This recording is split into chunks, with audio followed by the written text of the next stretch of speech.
also a good example for use of game theory. And when you design road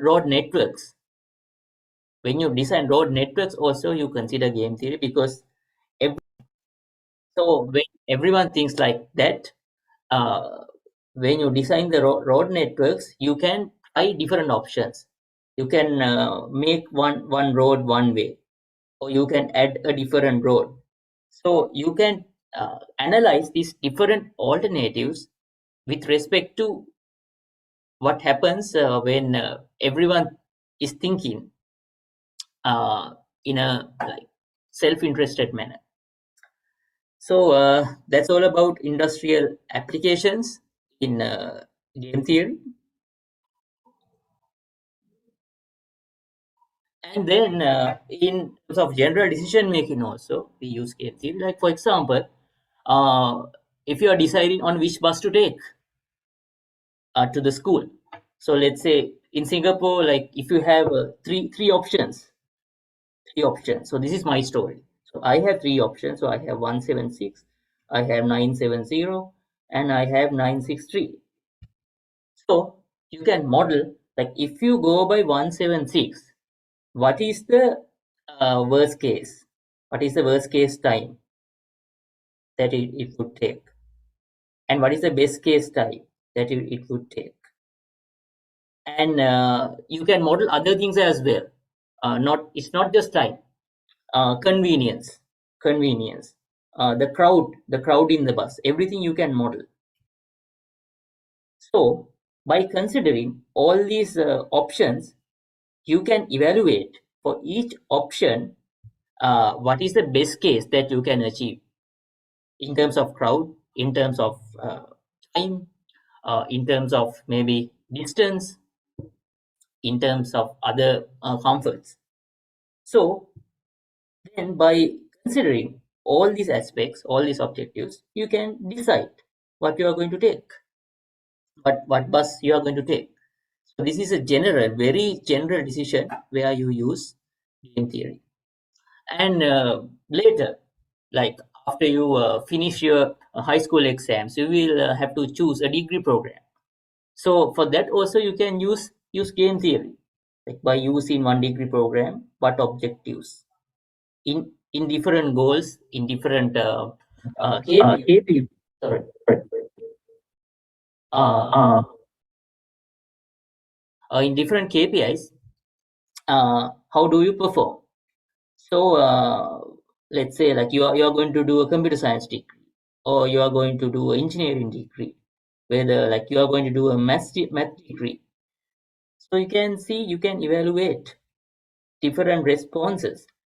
These responses are like environmental responses, but when you evaluate different strategies, you can decide, okay, according to the current knowledge, according to the current experience and historical data, I will go with computer science. So you can make that decision.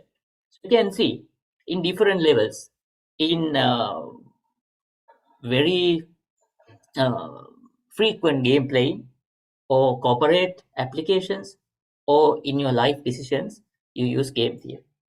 Okay, now let's move on to uh, some examples. Okay, let me share a survey so I can make you involved for this.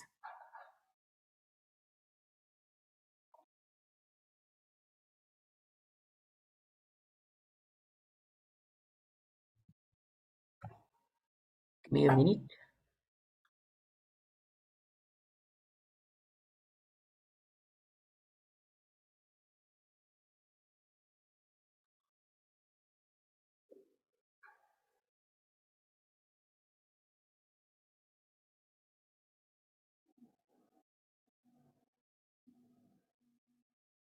Yeah. So until I share the link, can I see raise of hands? Those who have heard about multi-hole problem.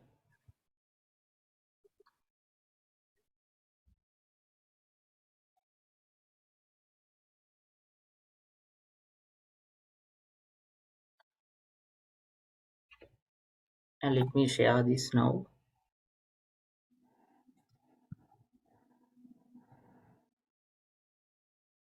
Please see the chat. So I'm sharing a link. So please go to the link.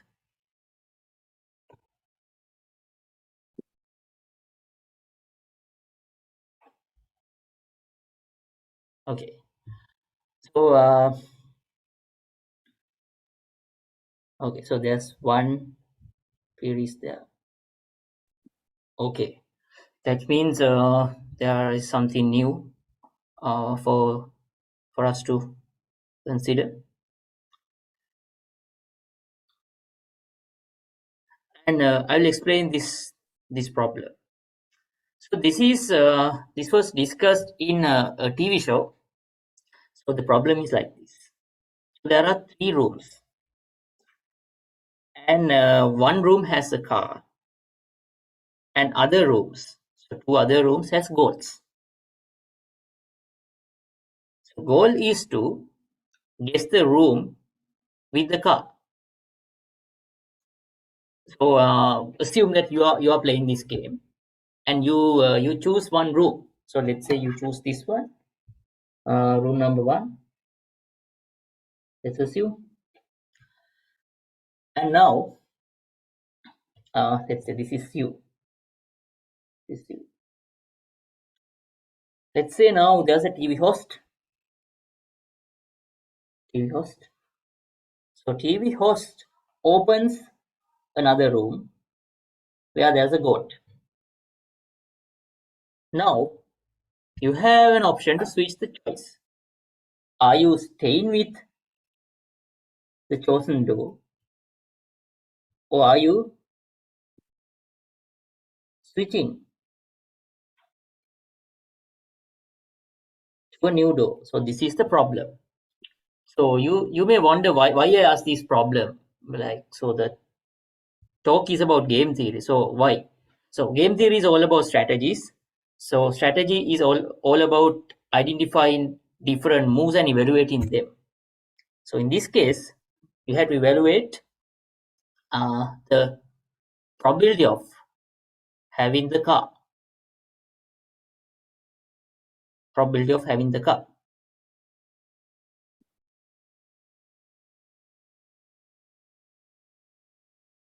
Okay. Let's spend some time, few minutes. So you can think, you can ask questions if you need clarifications.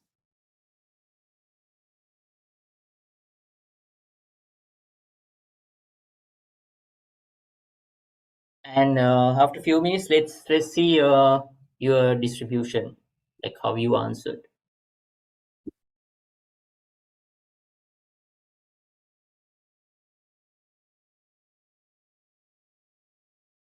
So if you need any clarifications, you can ask.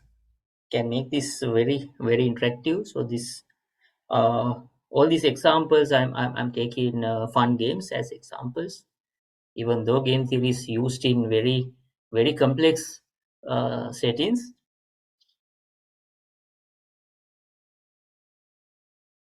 Hello, Dr. Dileepa. Yeah. Just now, for the previous slide, you talked about how game theory is used in traffic situations. Yes. And you said anyone who deviates from game theory will not benefit. Yeah. Oh, so that means that if you have a set of rules and someone doesn't follow the rules, they will not benefit from not following the rules. Yeah, so let me elaborate on that. Let me go for the previous slide.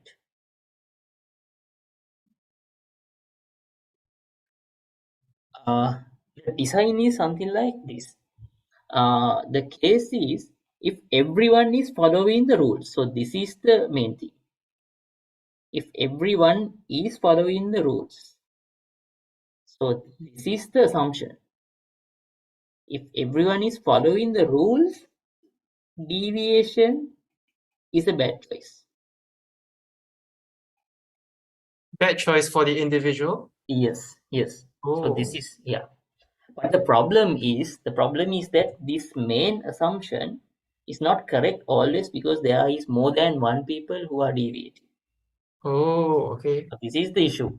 But any protocol, so this is the weakest form of game theory, and then you can extend this form that any group deviation is also a bad choice.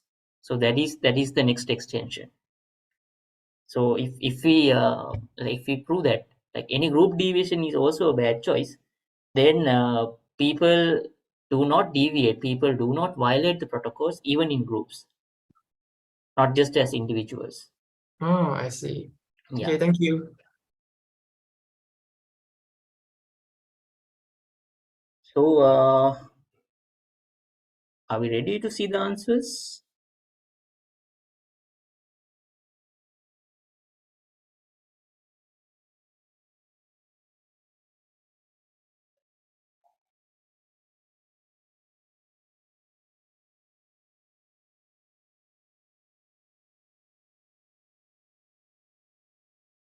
Right, let me share. Okay, the first thing. So yes, but not familiar to. Okay, there are 4 answers who are familiar with with Monty-Hall problem. There are 2 who are not familiar. Okay, second one. Okay, you're doing really good. Okay, so that means I imply that switching is optimal. So anyone who likes to speak about switching choice?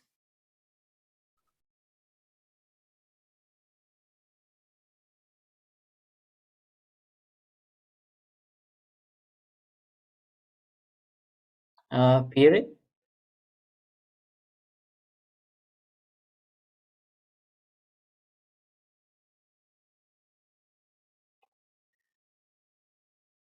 Because if you are very comfortable with this version, I can give you a different version. You can discuss a different version of the same problem. Yeah.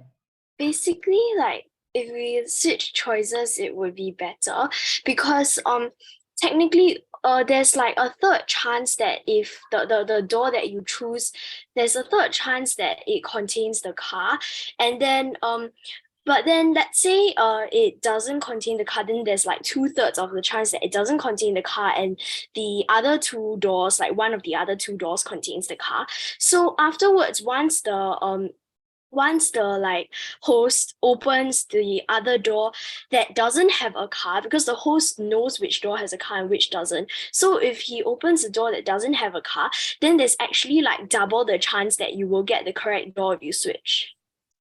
Yeah, very good, very good. So this is correct answer. So let me show you the illustration. So I'm going to ask the follow-up question. So as explained by the student, what is your name? Yuan San. Yuan San. Okay, thank you, Yuan San. So as explained by Yuan San, so if you are going to, so like let's assume that this is the choice made by you without loss of generality. So there are 3 cases. So it can either be a goat, it can be the car. So these are the three different choices. So in the none chosen versions, it can either be 2 goats or it can be goat and the car. So there are 2 chances where we have this goat and the car.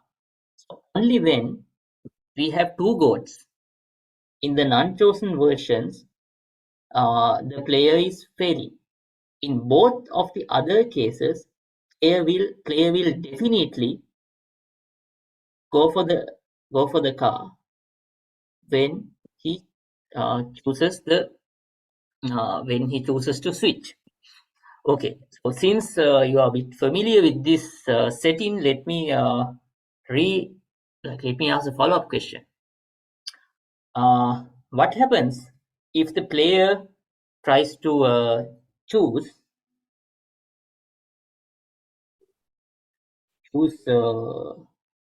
switch or stay with random choice.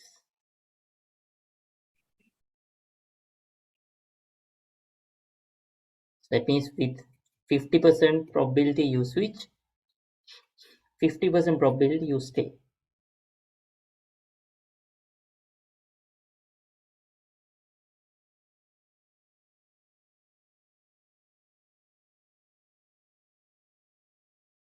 Hey, sorry, Doctor.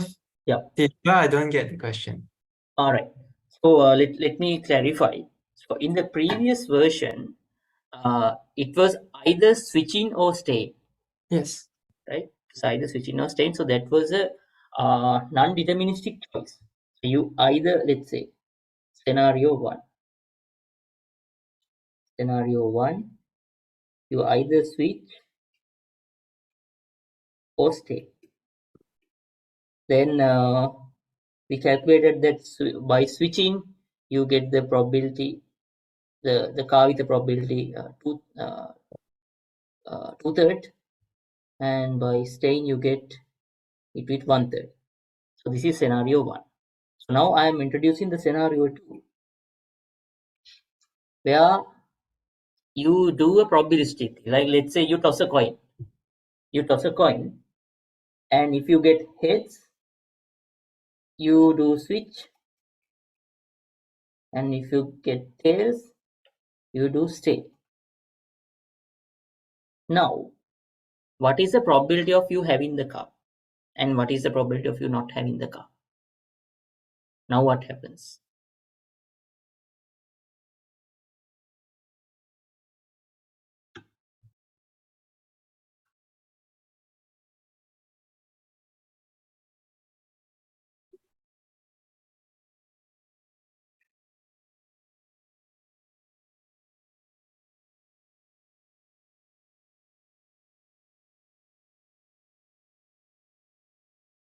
Do you have 50% chance of getting the car? So you propose that you have 50% chance, right? Yes. Yes, very good. So do others also agree with the previous answer?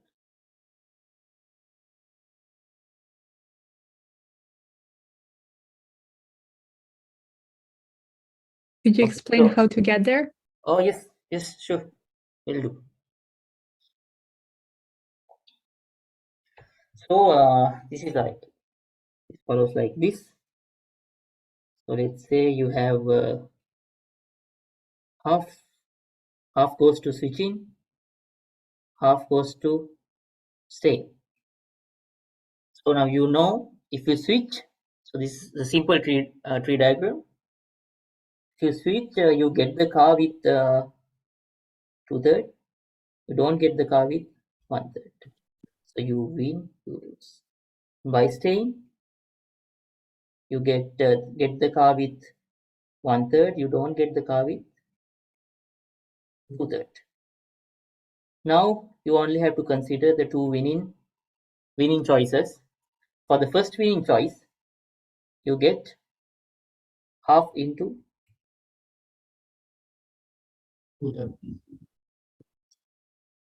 this plus half into 1/3. Right.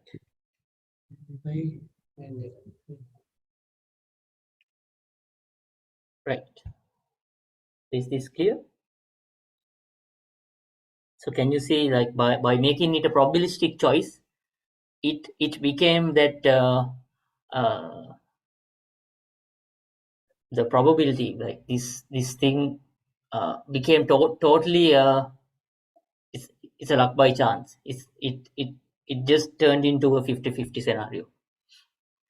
Yeah. So this problem, I wanted to bring this up to introduce you to the probabilistic calculations and how different choices like probabilistic choice, non-deterministic choice makes differences between the outcomes. So this was an introduction for that. So you can build up on these scenarios and apply for real world situations as well. Now, yeah, any questions? Any questions on this part? No questions.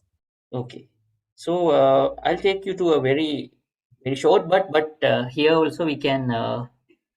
There are many things to discuss. So this is a very good discussion point. So this is about a smartest student contest. Maybe we can play this contest with you all. Yeah. So this contest is. Let us see first. How many of you have ever heard about this contest? Is there anyone?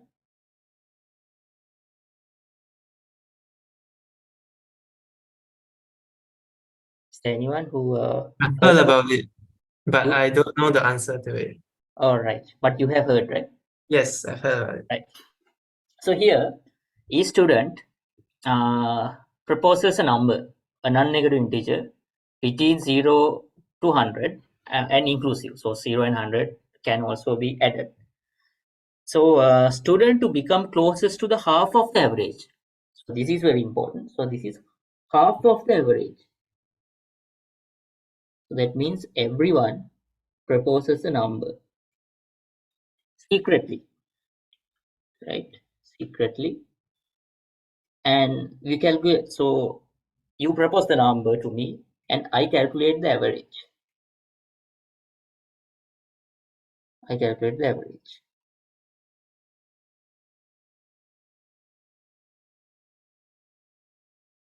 And the student who is closest to the half of the average wins. So here, what is the average? 3. So half of the average is 1.5. So student who is closest to 1.5. Here is the student who proposed 2. There can be a scenario that multiple students are closer by the same amount. So that in that case, multiple students can win. So shall we play? So you can propose a number. Don't talk among others, but send me the number direct message. So let's see who is winning.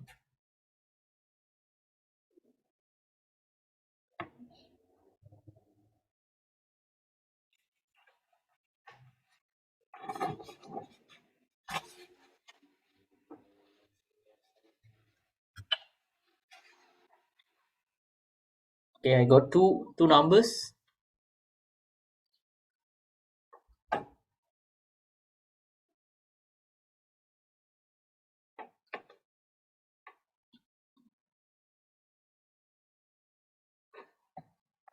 But there are how many?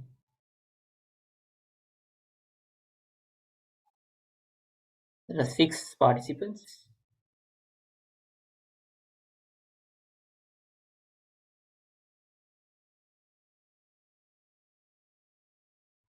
You can send in the direct chat.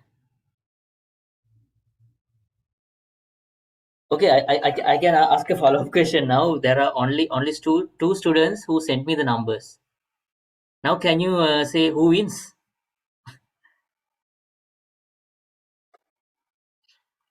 In the case of 2 students,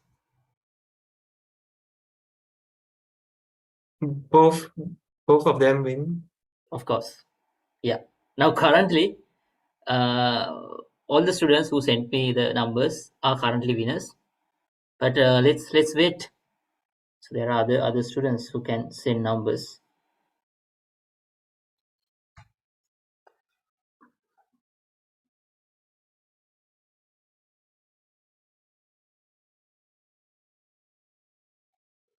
Okay, very good.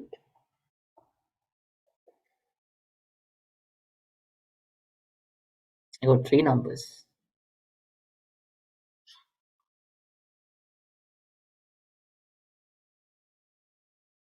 Maybe I can freeze after I get another one more number.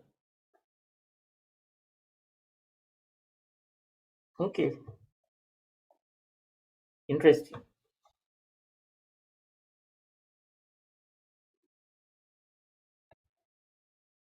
Very interesting. So we got 2 winners. May I introduce the winners? Okay, there's one more participant joining. Can we include him also to the contest? I think Peter joined.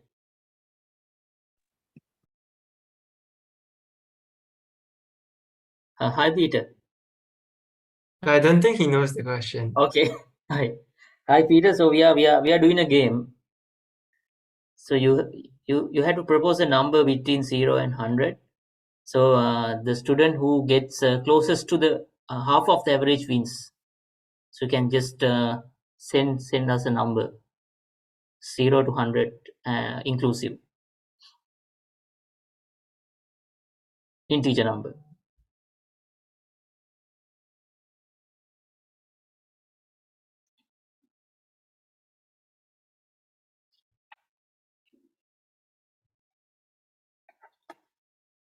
Okay.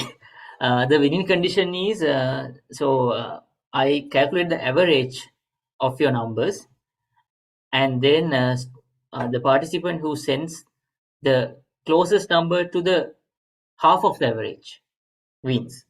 So that means there can be multiple winners.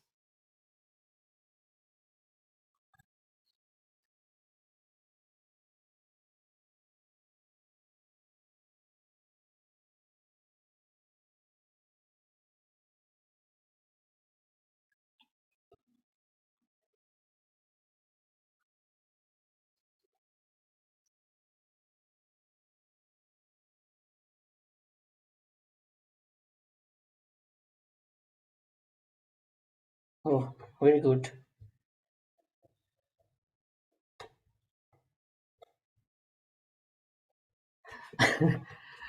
So okay, I'm going to announce the winner. Yuan-san is the winner. Okay, so let me actually let me now let me share the actual numbers with you. How Yuan-san became the winner.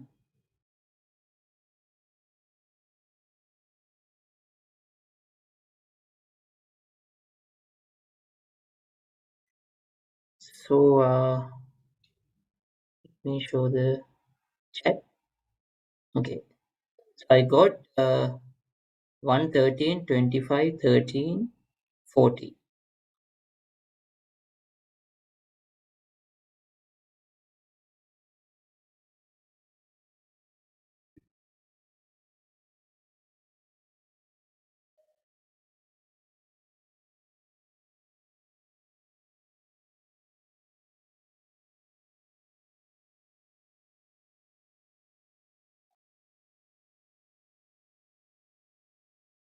One. So PL came up with 1. PL came up with 1. Tijana came up with 13. Yuan-san came up with 25. And Luis came up with 13. And Peter came up with 40. Oh, sorry. I made a mistake. So let me calculate the averages. 14, 39, 52, 92. So average is 92 divided by 5.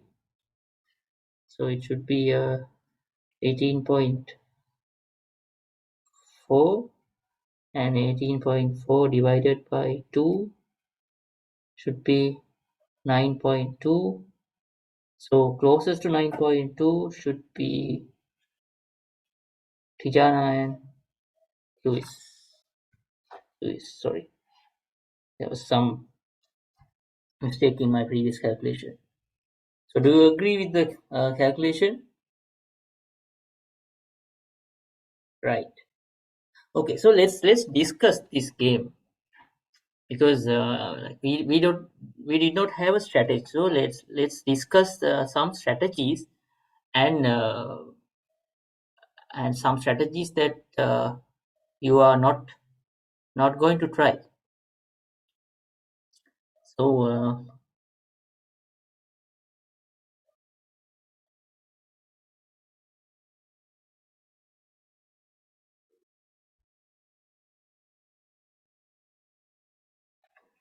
should a student write number larger than 50?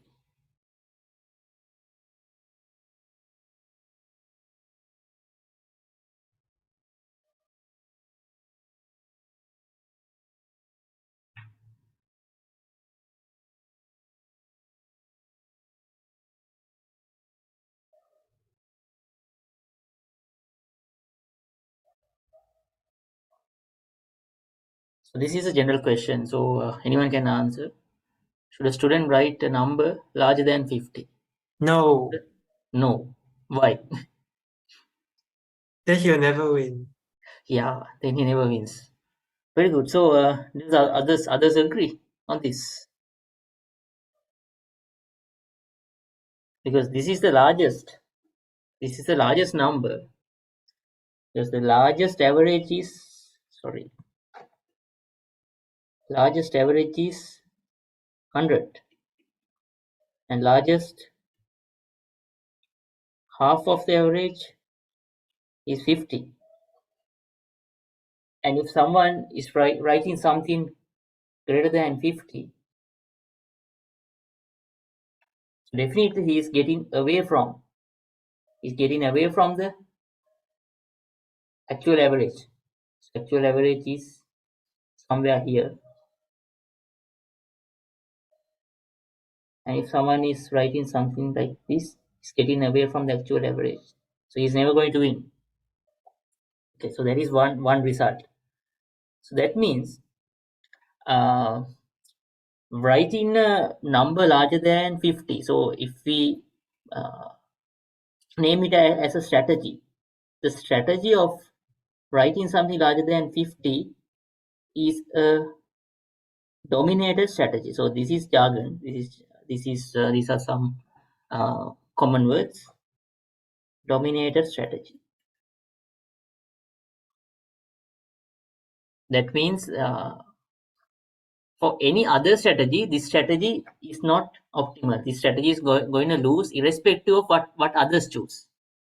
Others can choose anything, but if I'm going to choose something larger than 50, I'm anyway going to lose. So that means this is a dominated strategy, or this is a losing strategy. Oh. Losing strategy. So this is one thing that you are going to do when analyzing game theory problems. Like you, Dr. Dileepa, yeah. so dominated means that regardless of what everyone else does, it will receive the same result.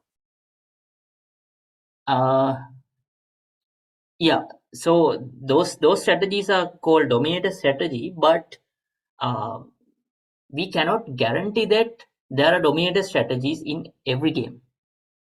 Oh, okay. Yeah, so this is a very special case. But if you see this special case, you can very easily solve the game. Okay. But yeah, but it is not guaranteed. So this is a very good observation if you can make. So the second thing. Is there any number which makes all the students winners? So this is an easy question. It's easy.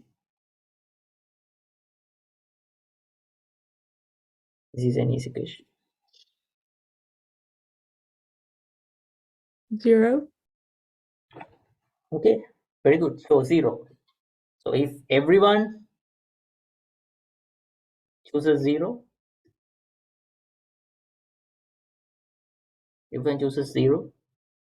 then average is 0, and half of the average is 0. Okay, so everyone is going to win. Okay.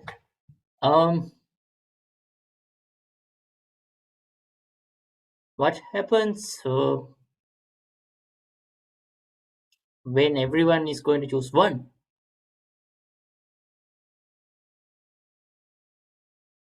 Everyone wins too.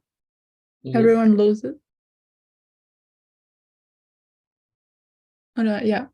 Yeah, everyone wins. So everyone is closest. So what happens when everyone? Isn't it Yeah. like, Yeah. sorry, isn't it like as long as everyone chooses the same number, they Yes. always win? Yes, that's the answer I needed.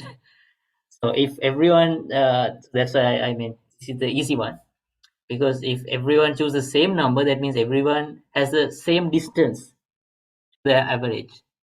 So in this special case, everyone wins. So this is easy choice, but there is something I need to educate you through this. So now, like, think about this as a set of road rules. So what happens if any one of these needs to change its number, to change the number? What happens to him if anyone He or will win if he changes into a smaller number. number, is he going to win? So in this If case, it's a- mm, Oh, your question is what number should he change to if he wants to win? yeah. So let's start with, so let's say all ones is a strategy. So there's one player who needs to change his move to a different number. So let's say, so you have all ones. There is one. So let's say there are 100 players to make it simpler. So one player is going to change his number. So does he going to win, or is there any number that he can choose so that he is going to win? 0.5. Okay. So here they are choosing integers, non-negative integers. Then no. 0. By choosing 0, again the average is dominated by the other party. What if he chooses something very large? Then he will lose. Again he will lose, right? Yes. Again he will lose. So in this case, can you see that change into any other number, he will lose. So these kind of strategies are called Nash equilibrium strategies. I hope some of you have already heard about this. So this is kind of equilibrium. So if you recall what I told about the road rules. So if everyone follows the road rules, so that's a strategy. But the deviating person will not be benefited. So similarly, if everyone plays 1, the deviating person will not be benefited.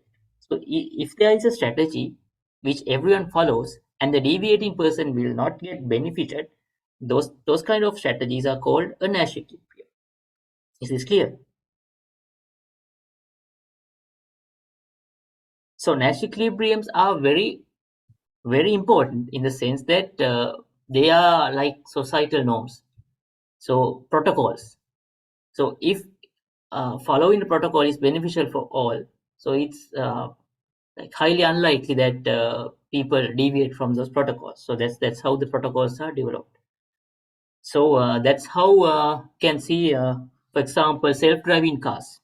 So there are research going on to make self-driving cars communicate with each other, so that they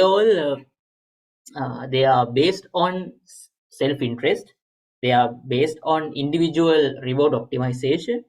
But since deviating from the road rules is not beneficial for any one of them, all these self-driving cars will follow the road rules. So if we ensure that the road rules are a Nash equilibrium, or by deviating road rules no self-driving car can be benefited, so that will ensure the safety in the future. So those are Oh, some, yeah, so those are some of the very important applications of game theory. So game theory is not only about winning, but it's about security as well. It's about security. It's about healthy relationships. So it's very interesting. So let me now mention about how game theory changed my life. So before I started PhD, like I was thinking, I was very passionate toward mathematics. So I always loved solving mathematical problems.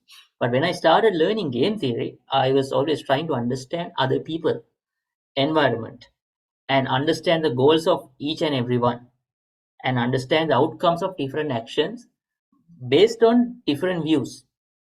So that was how game theory changed my life. And then I understood two things. One is the actions to optimize my outcome, like how I am going to benefit. And on the other hand, how we are going to benefit as a society. So this was the philosophy or the thinking that learning game theory gave to me. I think that will be beneficial for all of us. So to further explain, so these actions to optimize my outcome helped me to optimally perform technical work, to do the research, to solve the mathematics problems and apply it in a correct way, and actions to optimize our outcome. So this helped me to think about other people. Always when talking, analyze how the audience thinks, like get the idea about their background, what they need, what their goals. So that helped me to be an educator and educate people around us about the technical work. So this made it very easy to change the society without technical expertise. Because something you should note is that even though you are very brilliant, if you don't know what society needs, if you don't know what society's objectives, then it's very difficult to feed your knowledge to the society. So it's very good to have a game theoretic view of the society.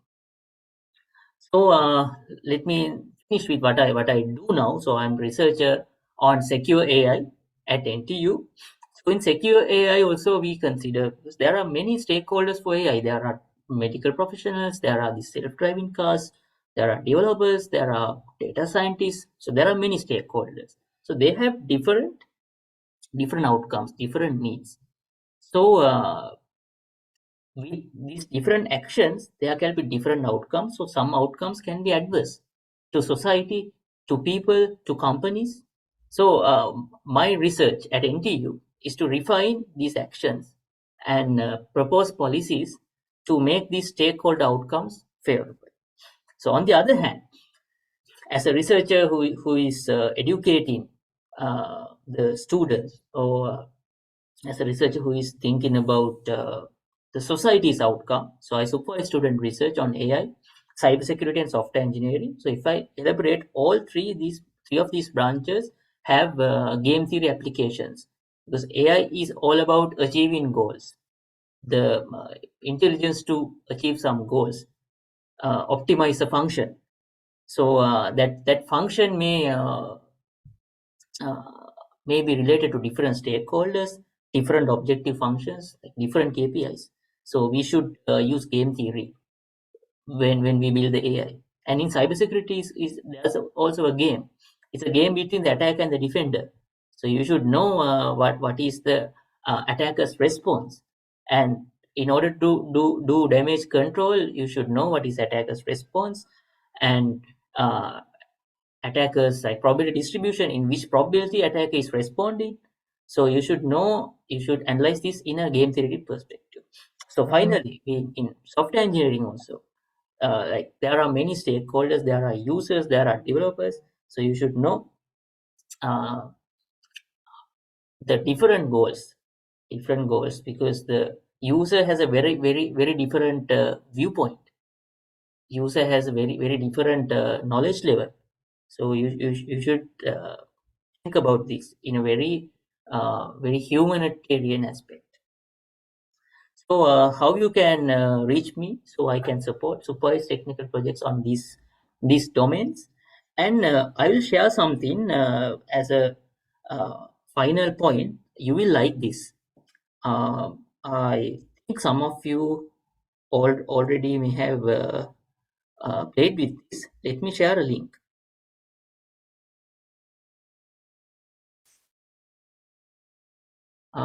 It is about it's a trust game. So it's about how you trust and how the trust evolves.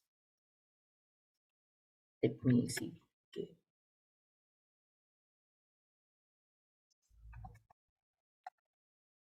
Evolution of trust. So this is I don't see it like homework, but this will be a very good experience to you all. You can share with your friends also.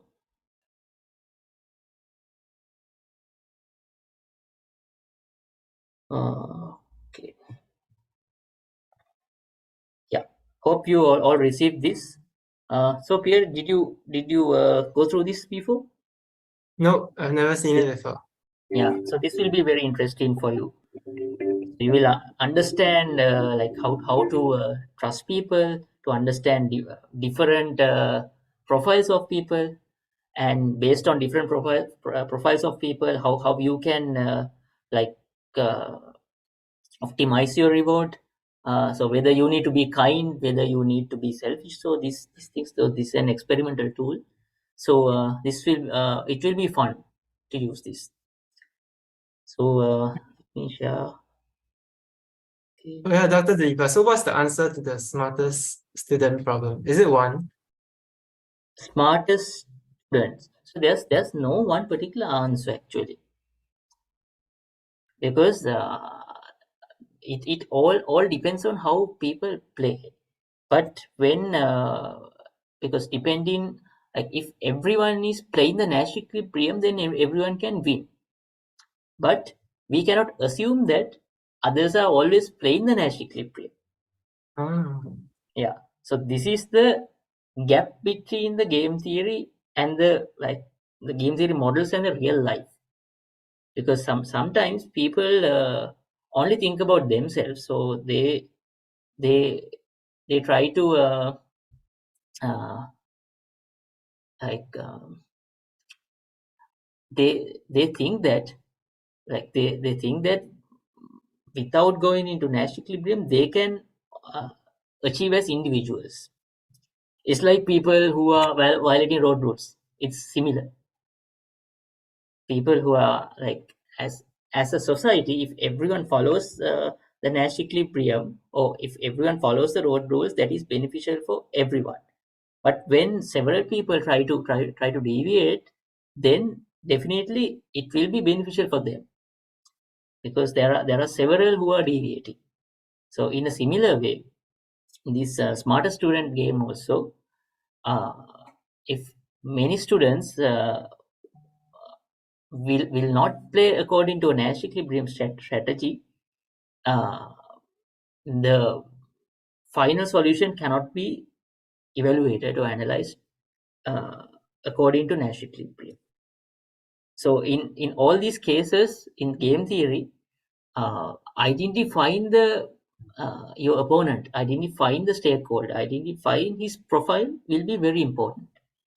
So that is one usage in AI, where before applying any game theory concept, you try to learn the environment, you try to learn the other agent.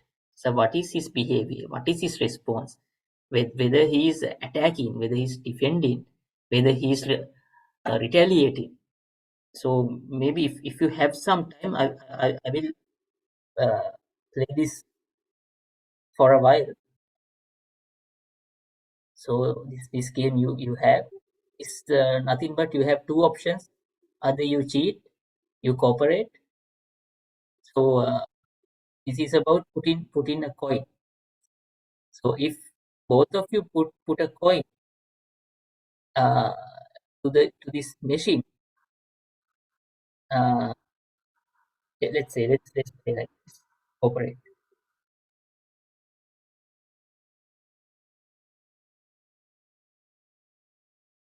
So you cooperated and they cheat, and then you lose. Right? Then let's say I'm going to cheat. Then I cheat and they cooperate. Then I won. So this is very good exercise to see when other to learn how other people behave, and depending on how other people behave, how we can uh, work towards optimizing the course. So let me finish this from this end, because this will take some time. But this relates to what Perry asked. So about like what is the solution for any kind of this kind of game. To arrive at a solution, we have to understand the environment. We have to understand the other players. So when we properly understand other players and the environment, then we can optimize our functions. So it's not always the Nash equilibrium, because some players in nature, they may not play the Nash equilibrium strategy. So they will play their own strategy. So understanding the environment is also very important. So I hope it is clear. So thank you very much for your interest and participation and listening. I'm open to get any questions online or offline. Yeah, thank you so much, Dr. Dileepa. I think that's quite interesting. Yeah. So I hope this helped you to have some motivation in following game theory. So Just now the question on the cheating or cooperating, right? Would the answer to be always to cheat? Sometimes, depending on what other player does, always cheating may not be beneficial. In what case would always cheating not be beneficial?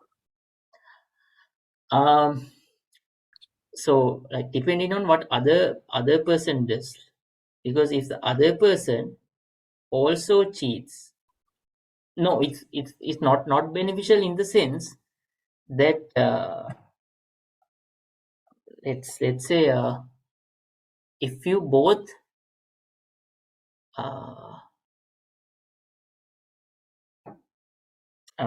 like when you consider that if the other person is cooperating, cheating is beneficial, so that is okay, right? But if the other person is cheating, then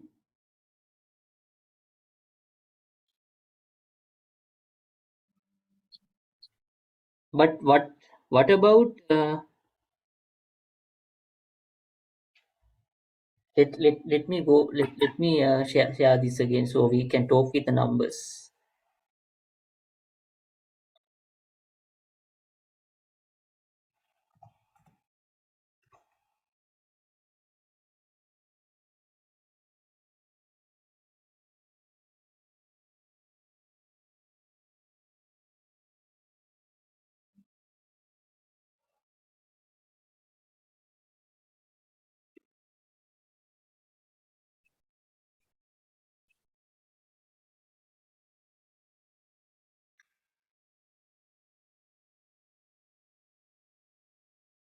Yeah, so it happens like this. So if they, let me see, if both cooperate,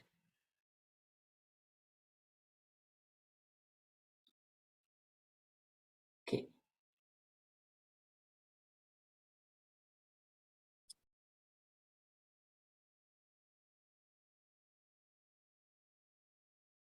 what happens if both cheat?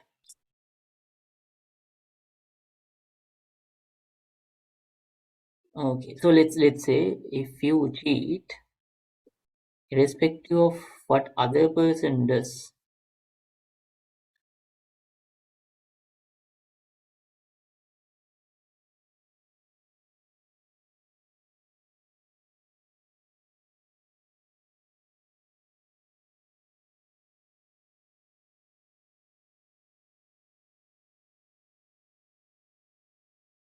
Okay, let's say if other person cooperates, so cheating is better.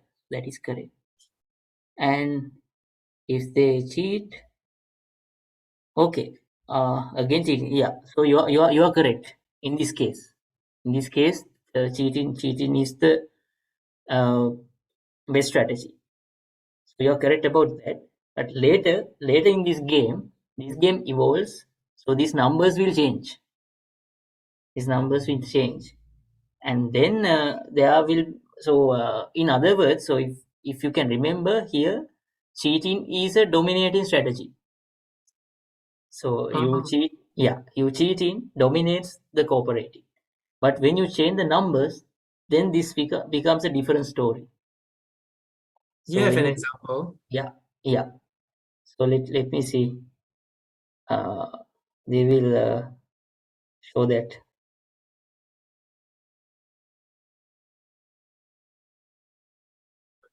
Cooperate.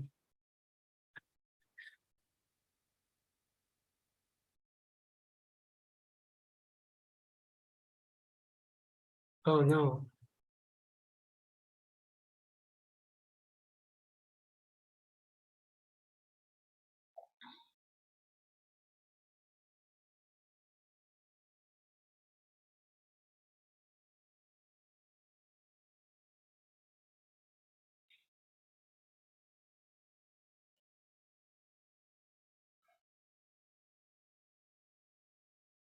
Here actually this considers different opponents.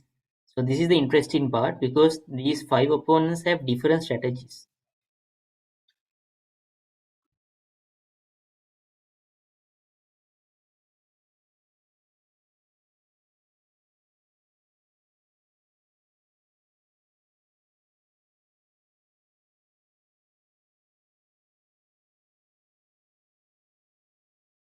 Oh, then both of you start cheating. Yeah, Then so actually in the previous for previous opponents I did cooperating. Now I'm doing cheating because cheating is the dominating strategy.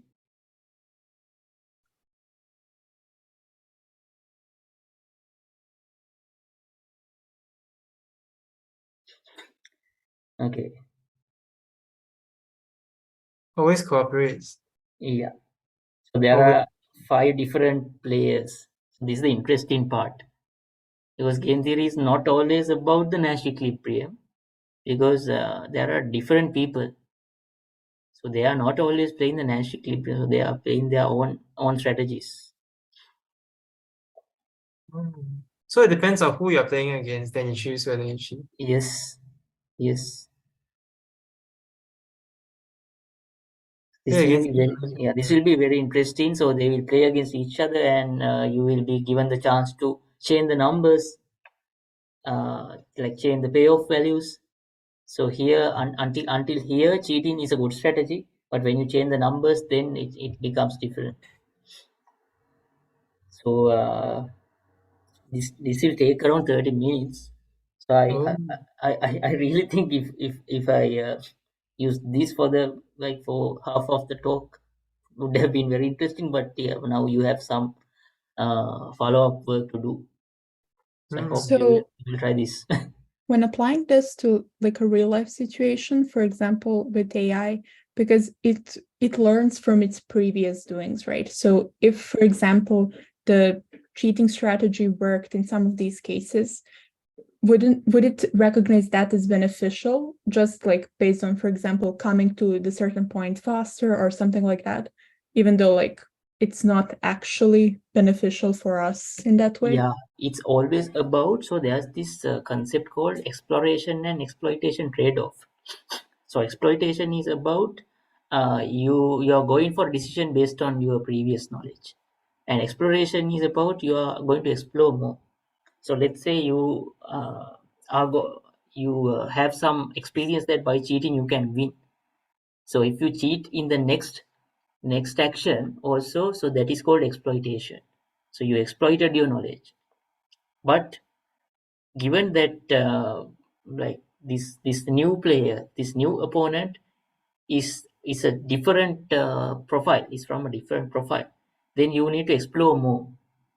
know some things by playing and understand the new opponent's behavior, the profile of the new opponent.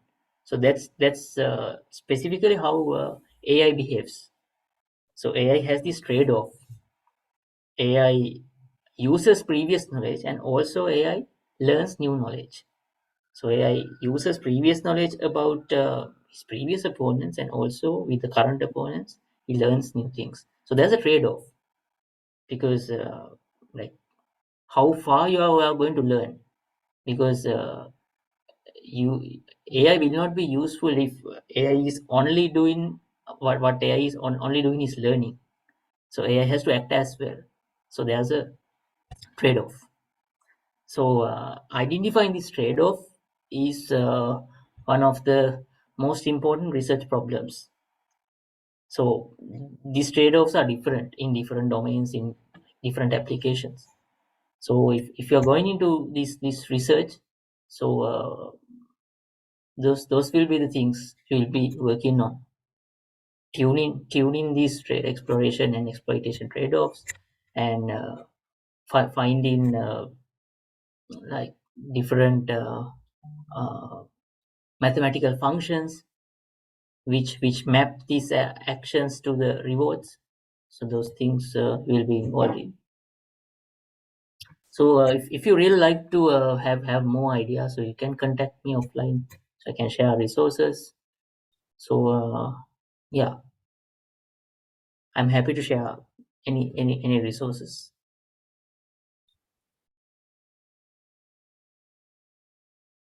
Does that answer your question, Tijana? Yes, it does. Thank you.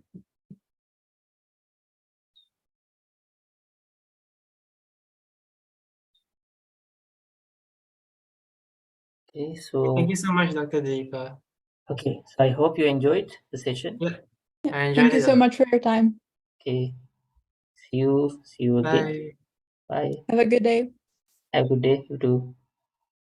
Thank you. Bye. Bye. Bye. Bye, guys.